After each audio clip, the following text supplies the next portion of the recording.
stand somewhere in the middle. But by both is stop sign. By both, yeah. All right, I'm going to call it. Yeah, cool. Thanks everybody for your time. Thank you guys for having us. Thank you. Thank you, everybody. All right, let's make a start. I promise there will be more macaroons later on. So over to Justin and the ESG Investing Panel. Thank you. Very good. Good afternoon, everybody, and welcome back. We've got a great panel assembled here to talk through the future of investing, particularly as it relates to ESG. And given infrastructure's current focus, you've heard about its role in the transition. You'll hear a lot about that today. To introduce the panel at the end, we've got Rebecca Myatt, who's a portfolio manager with First Sentier. We have Georgia Hall, who's an ESG analyst with Maple Brown Abbott in the global infrastructure group there. Tim Humphreys, a late addition, and we welcome him, head of global listed infrastructure at Ausbil. For those who don't know me, I'm Justin Ginnivan. I work with CBUS Super, and I'm the head of ESG integration there. We're going to talk through some of the big themes as they apply to infrastructure. So I'm going to open up the panel discussion there, particularly with regards to an ESG lens. Thank you very much. Thanks.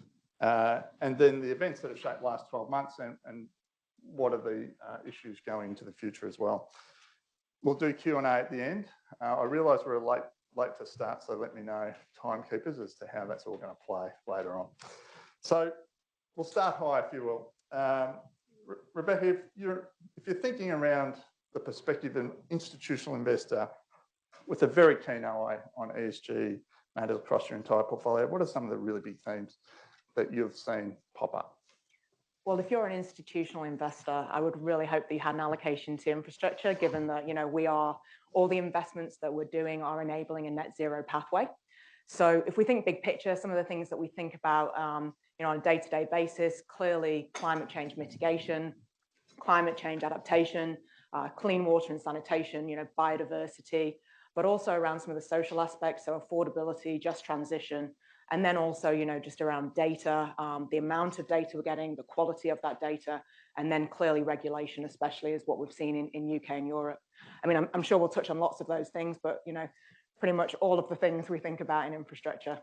We're just picking up on one of those points there around the carbon or climate change mitigation piece, and certainly that large carbon footprint. Is it deterring investors, the fact that infrastructure's got that footprint? I actually had one client a long time ago say to me, when I look at my portfolio, infrastructure takes the bulk of the carbon.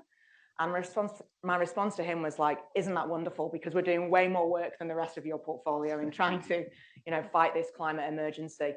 I think the idea of just having, just looking at carbon just doesn't really give you that kind of full picture, right? And we have to move away from this idea about, if we just don't invest, we're doing really lots of good, because we actually aren't. We're doing nothing, right? Yeah.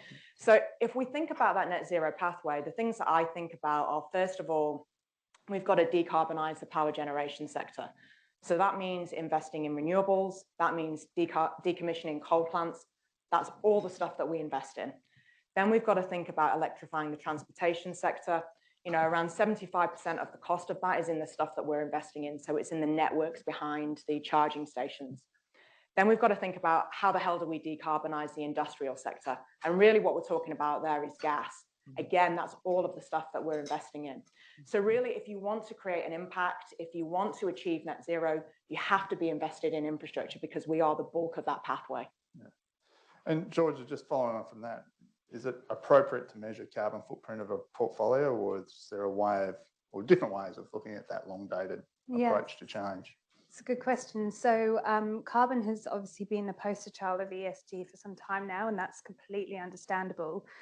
But the challenge is, and it would be such a neat solution if, as Rebecca was saying, if we could just divest our way to the energy transition, and that's just not going to work. So we have to think about the role of infrastructure, and quite frankly, if we had someone wanted a low carbon core infrastructure fund, well, then you'd probably be investing in water utilities and renewable energy developers, which doesn't make for a very diversified or defensive portfolio. So the question is rate of change. How are we going to achieve it? Where are we now, and where do we need to be? And what are the metrics or indicators that can help us get that forward-looking view? So I think key to that is CapEx. CapEx earmarked for low zero carbon solutions and also resilience and adaptation measures. Anecdotally, I was on a call recently with a company, and they spent 45 minutes talking about renewables, which is great. But when we asked them about the CapEx that was earmarked for renewables, they didn't have that number, and they didn't have any follow-up number when we asked about it. And I think that's what you call in ESG world greenwashing. It's not really greenwashing, it's a wish. So it's really about actually quantifying that number, but then also decarbonisation pathways, strength of emissions targets, thinking about energy mix planning. So as Rebecca was saying, coal retirement plans, PPAs for renewables to power transportation, infrastructure assets, the plan around sustainable aviation fuel, for instance, is it again just a wish or is it going to happen? And then also things like climate stress testing. So is the company undertaking stress testing? Do they imply a carbon price in their project hurdle rates? What is that carbon price? What informs that carbon price? And then also remuneration incentives to actually incentivize and align management. Because if that remuneration incentive isn't there, well, I think we will have to ask whether management's actually going to deliver on it. So I think these are kind of a bit of a laundry list, so to speak, of things that can help us look going into the future as opposed to the carbon at a point in time. We should pick up on greenwishing and greenwashing, but I suppose it all comes down to data, and data being the crucial piece. Tim, what have you noticed there around that need to get the right data and how companies are going about doing that for you as well? Yeah, absolutely. I think data and the accuracy of data is crucial trying to make informed investment decisions. So there's a lot of frustration sort of by us, and I'm sure by others as well, just in terms of the discrepancies and the lack of data that there is between the various providers out there. So you've seen a proliferation of ESG data providers, Bloomberg, MSCI, Trucost, Sustainalytics, and looking at the data, there's quite a lot of discrepancies between them all, which makes it incredibly difficult to know what is the source of truth for ESG analysis on an individual company. But it also makes it extremely difficult to understand sort of what clients are seeing as well. So if a client is using one data provider, but you're using another, then you can get sort of misunderstandings between how a company looks and how an overall portfolio looks. So the need to engage with companies and help them understand what the data is crucial in order to make sure that everybody is looking at the same data. And I'll give you an example. We had a client recently who phoned us up and said, we're looking at a national grid, we're looking at the carbon intensity of national grid, and it actually flags up pretty high in terms of the carbon intensity of the company. And when you drill down through it, you look at and you find that National Grid actually owns a gas peaking station in North America, which is a peaking station. It's not the most efficient gas plant out there, and the emissions from it are quite high. So if you just look at the data that's being provided, a lot of people could potentially screen out National Grid from their investable universe, which would be an absolute travesty and an incorrect thing to do in our point of view. So we engage with the company, we talk to the company, explain what the situation it was, got the data to provide to our client that this company should not be excluded because the materiality of this plant was very, very insignificant in the grand scheme of National Grid. So the need to engage with not only companies but also data providers as well is crucial. And we also see that there's quite a few biases in terms of the data. So there's clearly a size bias. Larger companies have larger ESG teams, larger data teams, so they spend a lot more time looking at the data that's being provided for their companies. There's also regional bias as well. With all of the regulation in Europe, we're seeing that the European companies are providing better quality, more detailed data as well. But one of the things that is also frustrating for infrastructure investors who look many decades out is that a lot of the data is also backward looking or static. So when we're thinking about the next quarter, we're thinking about the next quarter century and what's going to happen to the decarbonisation of these companies. So trying to make informed decisions about a pathway of decarbonisation for companies based upon the information providers out there is nigh on impossible. And this is where, again, engagement with the companies, understanding what their plan is, understanding the credibility of their plan is absolutely crucial. Yeah, well, just on that point, in if we look back in that last 12 months period, I suppose, to the panel and thinking about the events that have started to catalyse that longer look forward, what sort of trends have you seen that were already underway, but there was an event that triggered you off? And I might start with you, Rebecca, there. Yeah, I mean, it's hard to go past last year without talking about what happened to the energy market. So clearly had Russia invading Ukraine, we had energy prices soar, and I think the role of natural gas in the energy mix came back to the forefront. So I think the market moved from trying to eliminate gas from the system to trying to think about how do we decarbonize gas. So if we think about, how we decarbonize gas, clearly a portion of that could go towards electrification. But in a lot of cooler climates, think -40 in Colorado, actually putting heat pumps there doesn't really work because the heat pumps themselves need backup heat for them to work in those colder climates.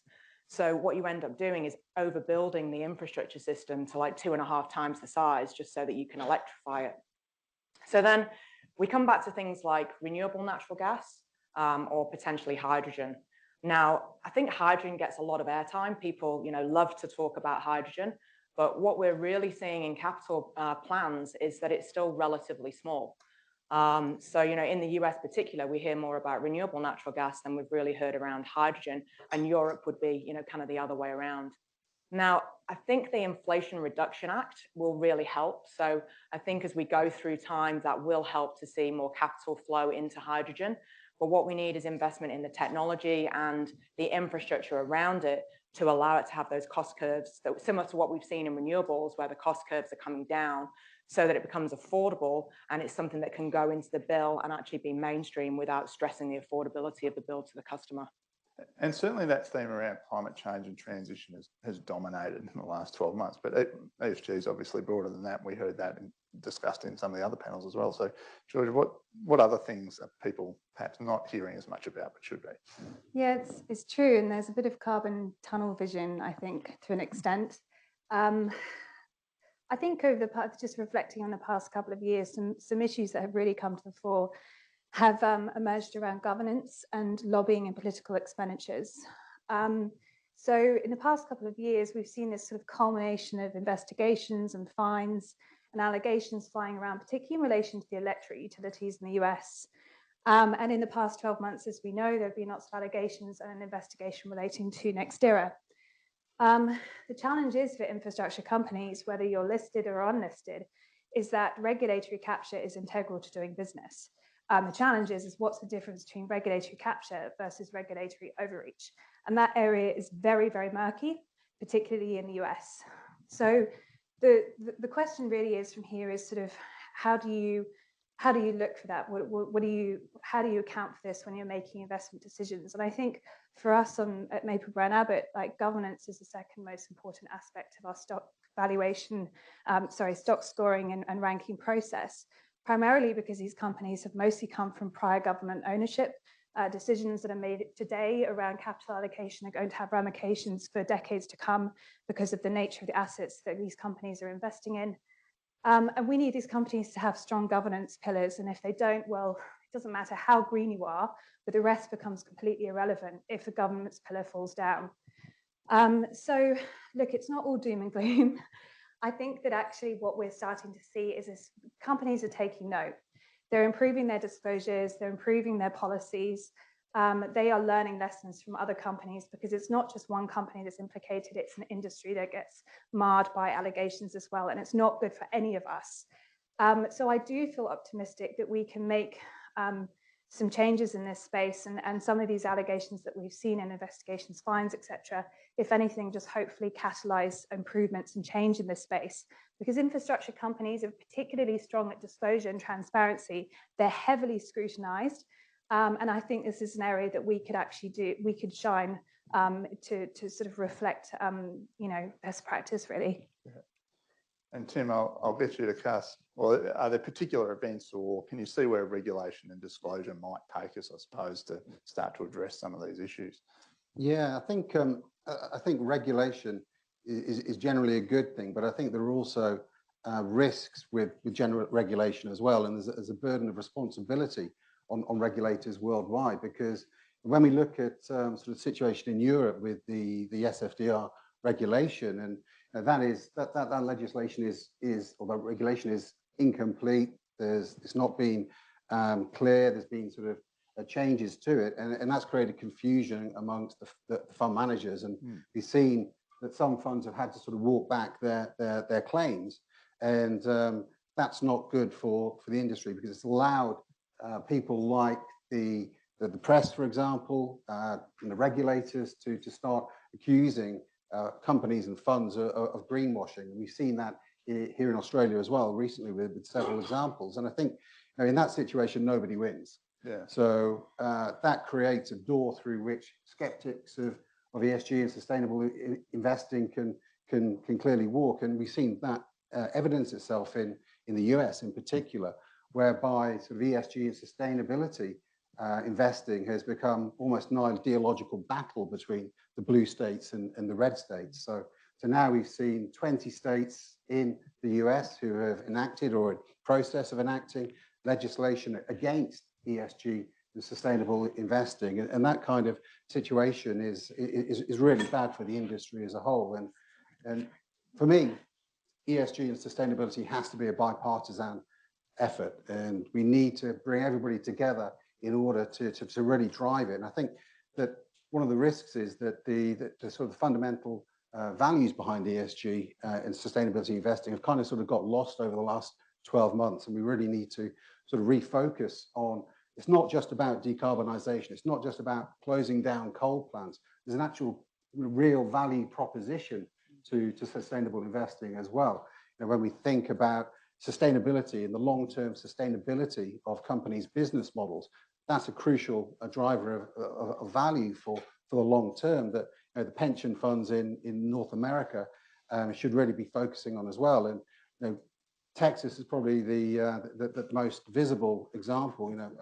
Not allowing any of their funds to invest in Blackstone products because of that. That's a terrible situation for everyone. There is a really valid value proposition for ESG investing. I think that needs to be reiterated over the coming 12 months, because otherwise the situation that we see is only going to get worse, particularly in the US, as we get towards the election in 2024 and the ideological divide continues to get wider. Can you see that divide getting closer by that election, or do you midterm? Yeah, I'll throw that to you. I know that the hope's there, the changes, absolutely, but I hope so, and I hope it doesn't become just a question of are fossil fuels good or are they bad? I think the way that it can be harmonised is just really putting forward the value proposition and saying when we think about investing, the reason why we do ESG and we look at sustainability is because long term it adds value to your overall pension funds, and the more that we can show that value creation case, the more both sides of the aisle will come to the party, and then we can create that bipartisan effort that really sort of pushes it forward. Yeah. Well, let's go to the positive note of looking forward, I suppose. And George, I might get you to sort of throw some thoughts out there around, we've talked about those early requirements for transition for listed infrastructure. What are the key observations you see that are going to be important over that near term to medium term? Well, I suppose the IEA estimates that in order for us to reach net zero emissions by 2050, annual clean investments in clean energy technologies will have to more than triple to $4 trillion US dollars per annum by 2030. And the question is where are you going to source the parts and the materials needed to support the transition? And supply chains will have to undergo and are undergoing a major recalibration. And there are three themes that are playing out within supply chains that I think are going to set to really shape actually the next couple of years. Primarily, the first item is being on the human rights and labour rights implications of supply chains. The second one being geopolitical tension and also the move to try and onshore supply chains. And the third one being supply chain bottlenecks, so where demand is not met with supply, and then we see project delays, for instance, with transmission projects. So these are three major themes that sit under the supply chain conundrum for us. But maybe just focusing on the first one, which is human rights and labour rights. again, I think we have a bit of carbon tunnel vision here, because decarbonisation should not come at the cost of human rights and society, basically. And people tend to forget that the concept of a just transition is inbuilt into the Paris Agreement. It's in the preamble, it shapes all of the articles.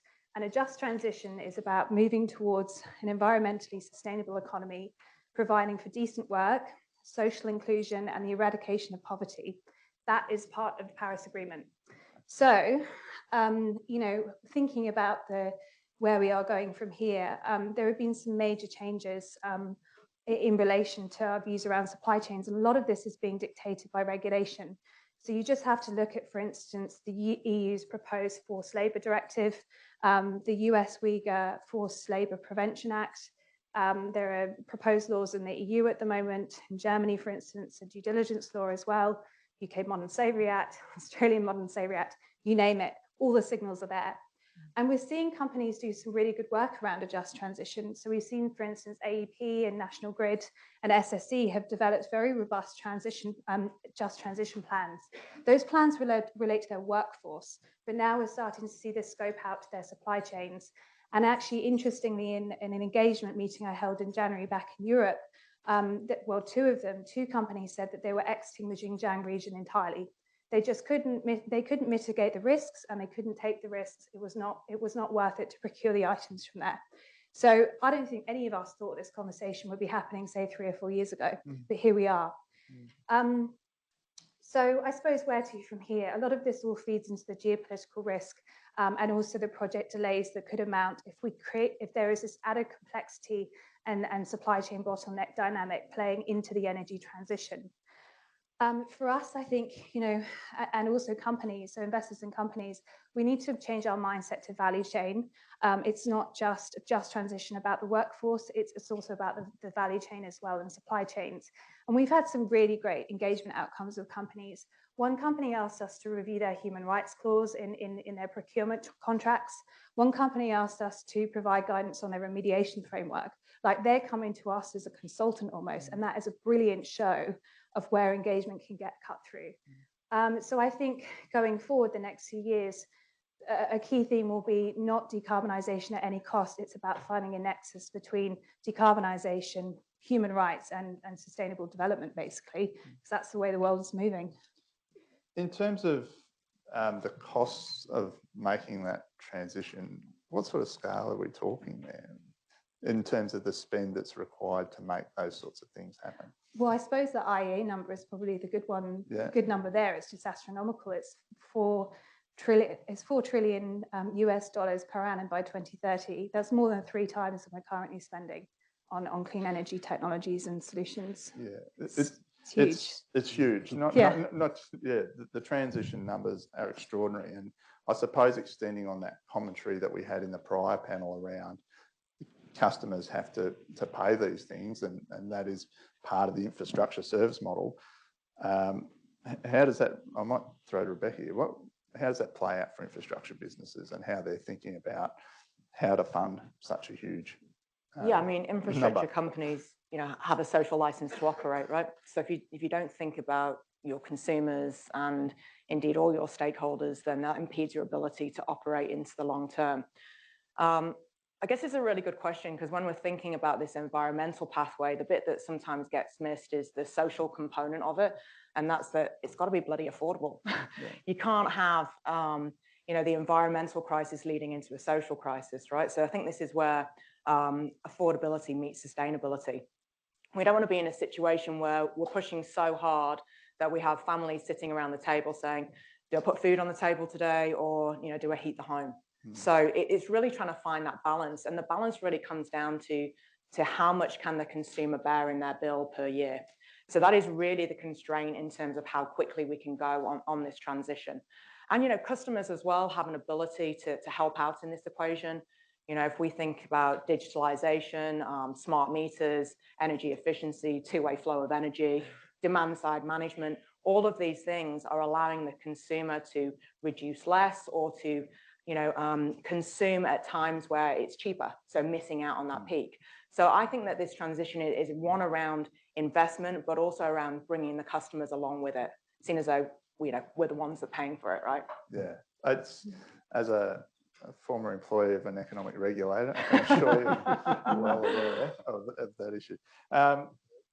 Other than the customer bill, it's still the CapEx development that's got to happen. The particular examples you draw out to say these are the things that may be an impediment to actually, or an impediment to manage, to move this transition along. Absolutely, and when we look at the electrification of things, we're talking about clearly talking about decarbonisation, but we're also talking about electrifying far more things than are being electrified today, and we've already touched on a few of those as well. The transportation network, the heating, and also industry as well. And whilst we talk about the amount of renewable energy that needs to be built, clearly it's a huge amount. I think one of the areas that's often overlooked is the investments that's needed in the electricity transmission grid, because a lot of these grids are old, they're inefficient, they need to be a lot more flexible to send electricity, intermittent electricity around where it's needed. And when we look at a society that's reliant on sending electrons from A to B in a timely fashion, then the need to invest in the grid is paramount and often overlooked. And from a personal experience, as an engineer who's spent 25 years looking at infrastructure, reliability is absolutely crucial. For me, it's the number one issue in terms of all of this, in terms of the reliability of the flow of electrons. And when we look around the world, there's a lot of discussion over the investment in renewable energy, but there's not so much discussion in the need to build the grids. And to give you an example, a few years ago, I was in Washington, D.C., attending a public meeting between the Nuclear Regulatory Commission and FERC, who regulate the interstate electricity transmission. And the NRC was shocked to find out that the biggest impediment to building a new nuclear power plant in the US was not the time it would take to build a nuclear power plant.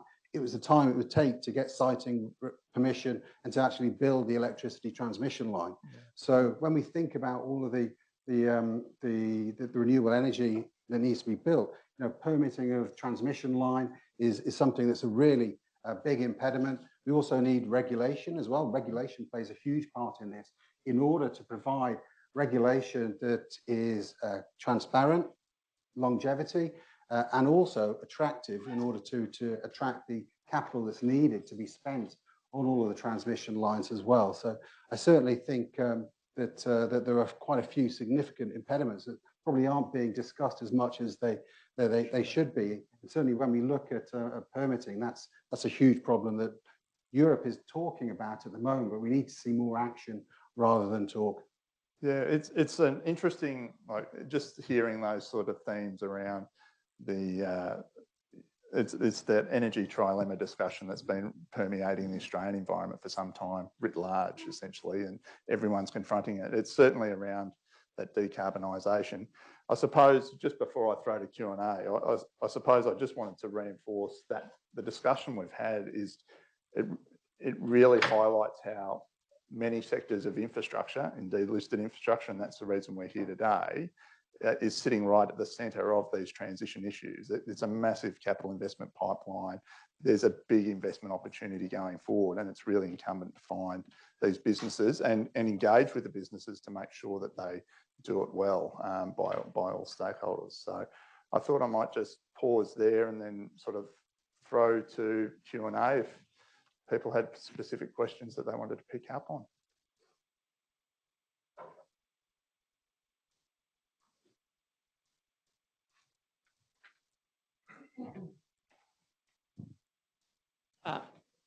Very insightful session, Justin. Maybe my first question is for the panel, but I'll start with Georgia, given that she raised this in terms of corporate governance. A large part of our investment universe is US utilities, which have a co-chair, co-CEO model, which by any standard is not best in class. How do we agitate for that norm in the US to be broken? It's a really good question. I can't speak for my fellow panelists, but for Maple Brown Abbott, we have I suppose, a guiding principle that if there is a shareholder resolution that calls for separation of CEO and chair, we will always support it. It's best practice. We've had some companies say that those combined roles allow them to get more cut through with regulators, but to the point of lobbying, if management is potentially encroaching into regulatory overreach, who's going to hold them accountable? And that's where the role of the chair is so important. We've had company calls before where they've made their case for the combination, and look, there are cultural differences. Like, you know, we can't impose certain cultural values or views on certain regions if it's not been there for decades. But it's very clear that in places like the US, that the tide is changing. And one of the companies we spoke to sent us a list and said, look at all these companies that have combined roles. But there were 12 of them. I mean, these are 12 regulated electric utilities. And we know that 2 of them are currently undergoing a process of separating their roles as part of succession planning. So quite frankly, 12 is not really a strong enough case. So to answer your question, I think, you know, for us, that is an absolutely critical aspect, board independence, and also holding management accountable, particularly when they're making capital decisions that could potentially lead them into non-core assets and diverge away from their core proposition is an investor risk. So I think it leads into lots of other angles, whether that be in lobbying, whether that be in capital allocation decisions, and all sorts of other realms of the governance piece. So it is an area we always engage with companies on. Sometimes we get nowhere, and then we have to go back to the drawing board. But a lot of these companies that do have combined roles tend to have a routine shareholder resolution that comes up, and we will always support it. I think just following on from that, you know, we are seeing more of those shareholder resolutions come through, and we weren't seeing that 15 years ago, right? So I think part of it is also that investor pressure. You know, you've seen some try and say, oh, we've got a lead independent director, so it's all good. We can have a combined CEO chair. And we've gone back and said, no, actually, that's still not best practice. So I think it's like this kind of bite at the cherry and just continue to do that. But we are seeing more shareholder resolutions for that than I think we've seen historically. So I have some level of hope, and I'm not a true optimist, so that's saying something.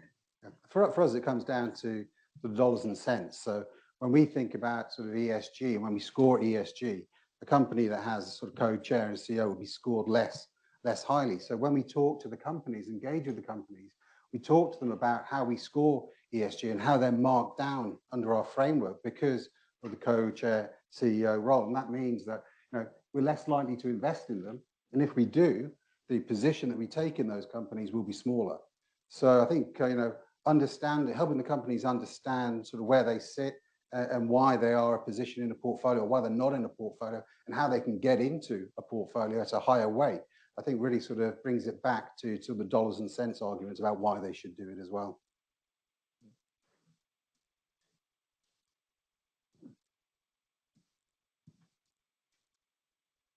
Thanks very much. It's very insightful.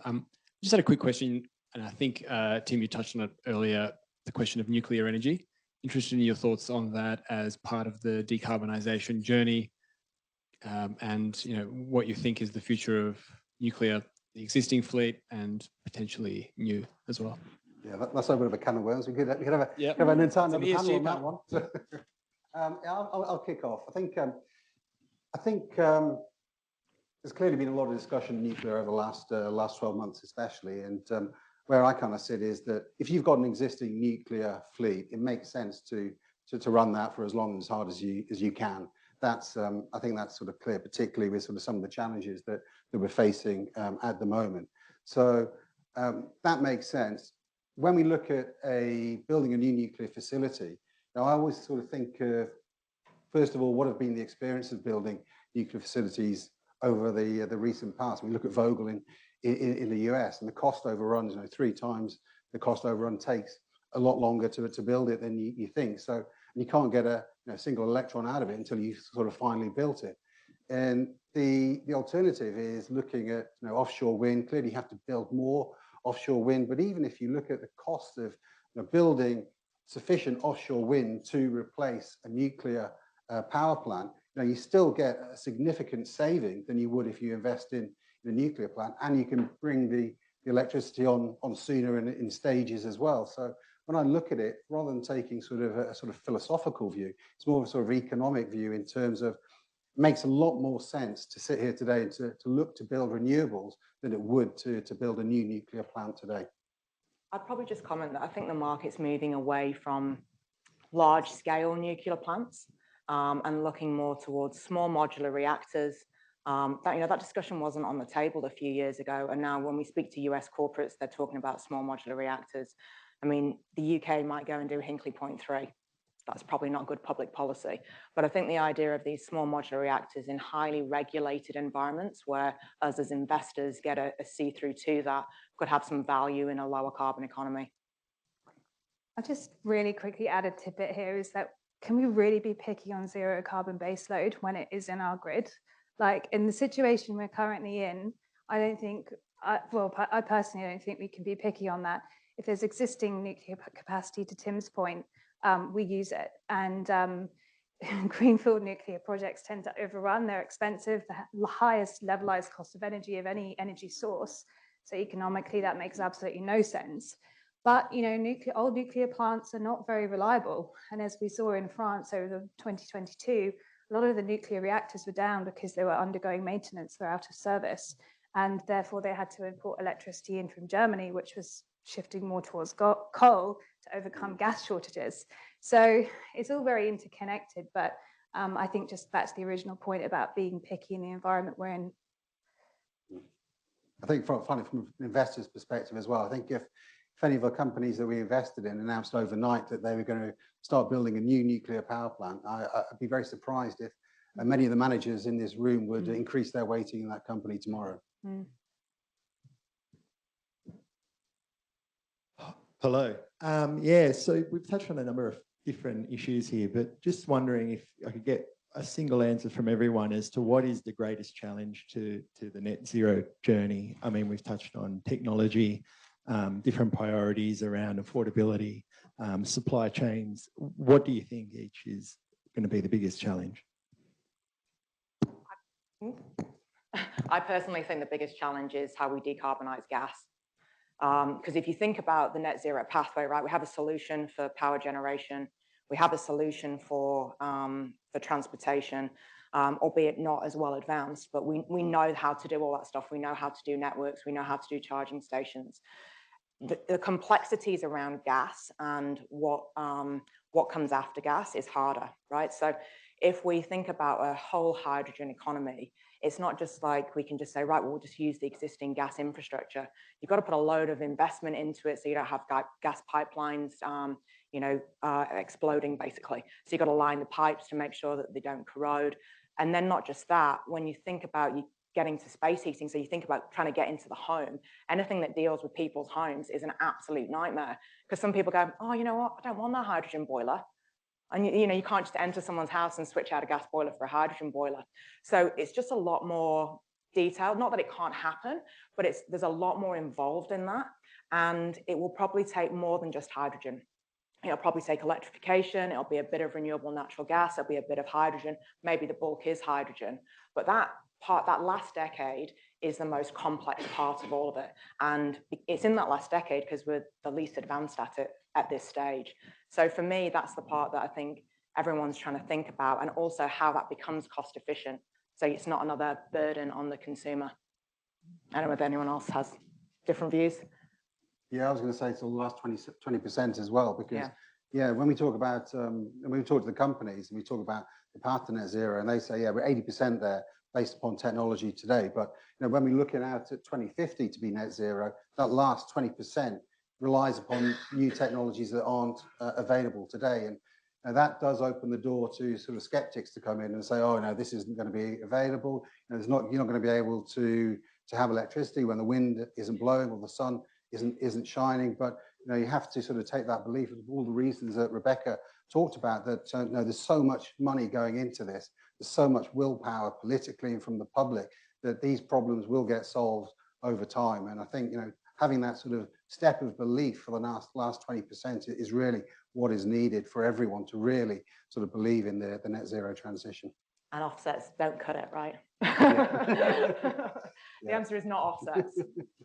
I suppose it's adding to hard to decarbonise sectors, concrete, steel, cement, massive issue. When we talk to companies about scope 3 emissions, particularly transportation infrastructure companies that have construction arms or not, this is a big issue and we don't have solutions to it. We need economically industrial scale solutions. And equally also the decarbonisation of air travel. I kind of love it when airports say, yeah, but flying comprises less than 2% of greenhouse gas emissions. We have to also think about changing demographics here and the rate at which air travel is set to change. And so therefore we need to think a bit more about the role of solutions that we currently have to hand. I'd probably say the best solution we have to hand is sustainable aviation fuel. It has lots of flaws to it. It's expensive. The infrastructure is not there. But I think that those are challenges that might seem minute at the face of it, but actually are going to become real bugbears for us going into the future because we currently don't have clear pathways. Now, I realise we're at time, so I might call the end, but I will ask you all to thank the panellists, Rebecca, Georgia and Tim.